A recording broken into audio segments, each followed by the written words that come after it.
En tant que consommateur, vous êtes, c'est sûr, ces jours-ci, sur les sites web à faire des transactions en ligne. Est-ce que, de l'autre côté, les différents commerçants détaillants sont bien armés pour faire face à cette, justement, montée en flèche de l'achat en ligne depuis aussi le début de la pandémie?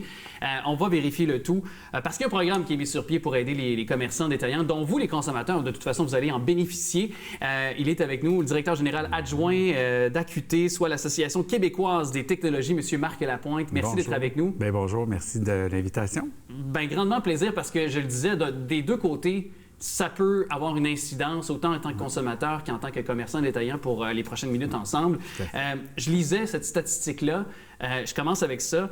On disait qu'il y a 36 % des détaillants québécois qui réalisaient donc des ventes en ligne au début de la pandémie, alors que de l'autre côté, justement, il y avait plus que 80 % des Québécois qui achetaient en ligne. Et quand on regarde les chiffres, quand on fait l'analyse, le reste du Canada, les autres provinces, le Québec qui est en retard, notamment avec sa province voisine, l'Ontario ou d'autres. Pourquoi Québec est en retard là-dessus? Bien, dans le fond, on n'a pas la raison exacte pourquoi le Québec sera en retard par rapport aux autres provinces ou ailleurs dans le monde. Ce que je pourrais dire, c'est que les détaillants québécois et l'acheteur québécois, c'est des gens qui aiment le relationnel, fait que peut-être que l'habitude n'était pas encore ancrée. La pandémie a bousculé tout ça, a accéléré les ventes en ligne. Et les détaillants québécois n'étaient pas très présents, donc c'est pas eux qui ont ramassé, dans le fond, la manne qui s'est passée là, pendant la pandémie. Parce qu'ils n'étaient pas prêts, justement, à faire face à cette situation-là. Oui, tout à fait, tout à fait. Il y a à peu près 36 %, vous le disiez tantôt, des détaillants qui ont une présence en ligne.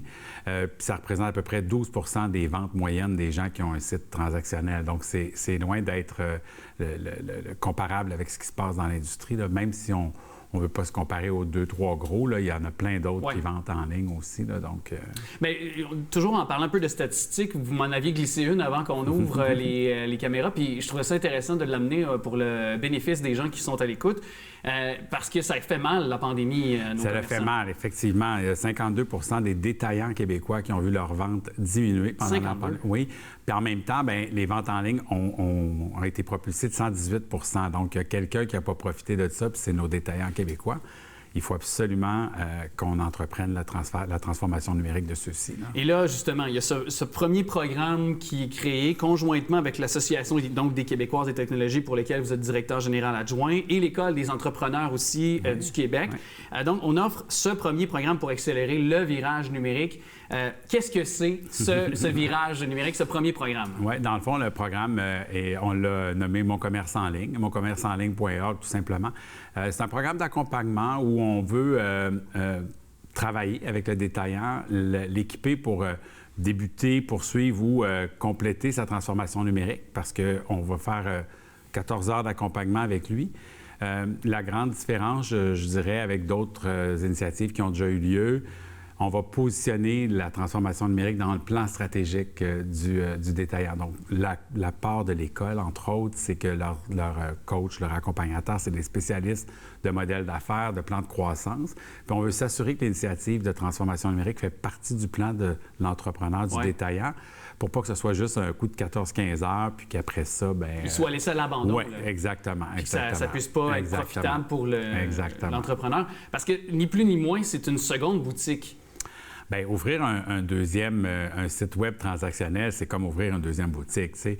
Je fais souvent la blague. Tu peux pas dire j'ai eu une commande d'une paire de jeans, puis je vais aller la chercher sur le rack dans le magasin, puis l'envoyer. Si à un moment donné, ça marche pas. C'est pas ça du commerce en ligne. Donc, il y a toute une infrastructure à mettre en place. Mais il y a plusieurs petites étapes aussi à faire avant d'arriver avec un site transactionnel. Et quelles sont ces étapes, juste comme ça, par exemple? Bien, dans le fond, le programme, c'est ce qui va nous aider à faire. Fait qu'on va faire d'abord et avant tout un diagnostic avec l'entrepreneur, avec le détaillant. Diagnostic entrepreneurial, t'es où? C'est quoi tes ambitions? C'est quoi les moyens que tu as? C'est quoi la vitesse à laquelle tu veux aller? As-tu des ressources financières? As-tu des ressources humaines? On va essayer de camper tout ça dans le plan d'affaires. Puis après ça, bien, le diagnostic numérique. Qu'est-ce que tu connais? Qu'est-ce que tu connais pas? Qu'est-ce que tu as mis en place? As-tu un site web? Es-tu sur Facebook? Ton adresse, es-tu juste avec ton horaire sur Google là, quand on tape ou pas du tout? T'sais? Fait qu'on va partir avec le détaillant d'où il est. Il y en a qui sont déjà transactionnels. Bien, est-ce que c'est lié à l'inventaire? Est-ce que la logistique a été mise en place? Donc, Et parfois, tout dépendant le secteur d'activité pour lequel l'entrepreneur est dans le commerce, est-ce qu'il y a aussi des modèles aussi de plateformes ou de façon de fonctionner aussi qui va différer d'un secteur d'activité à l'autre, j'imagine, aussi dans la façon aussi de... Dans le fond, la part de nos conseillers techno là, qui vont accompagner le détaillant dans l'implantation ou dans la définition du plan de transformation ou d'adaptation du numérique, c'est là que ça va se jouer. C'est qu'on va regarder en fonction, effectivement, des habitudes d'achat, de type de clientèle, de type de produit.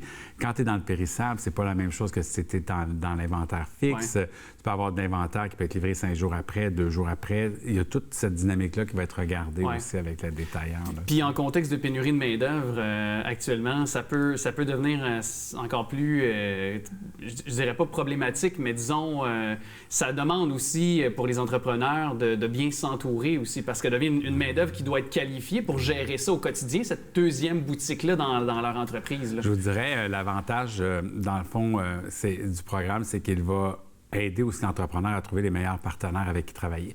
Partenaires techno, partenaires logistiques, on a accès à une banque de fournisseurs qu'on va inviter à répondre à des demandes de soumission qui auront été auditées. Donc, il y a comme un processus pour pouvoir être présenté comme fournisseur potentiel. Il y a une étude de ton dossier qui est faite.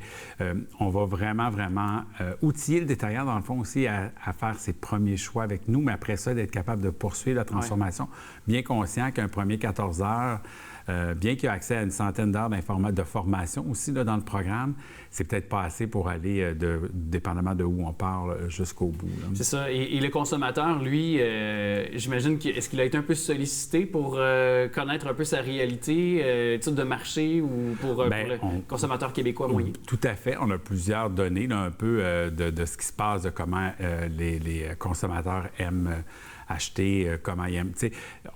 Le défi que les Québécois ou les détaillants québécois ont, c'est quand tu commandes chez Amazon à 8 h le soir puis tu l'as le lendemain matin à midi, on est dans une autre dynamique que ce que le petit détaillant du coin peut offrir.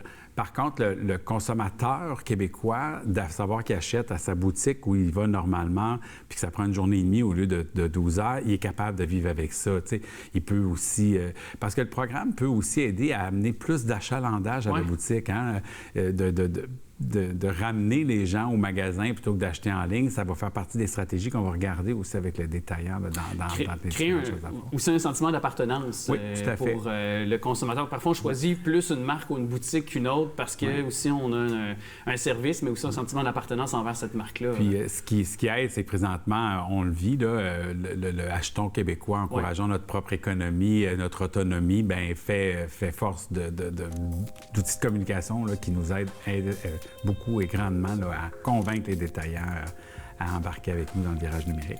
Achetons québécois, la période des fêtes est là pour ce dernier moment de l'année. Monsieur Marc Lapointe, merci beaucoup. Bien, merci infiniment.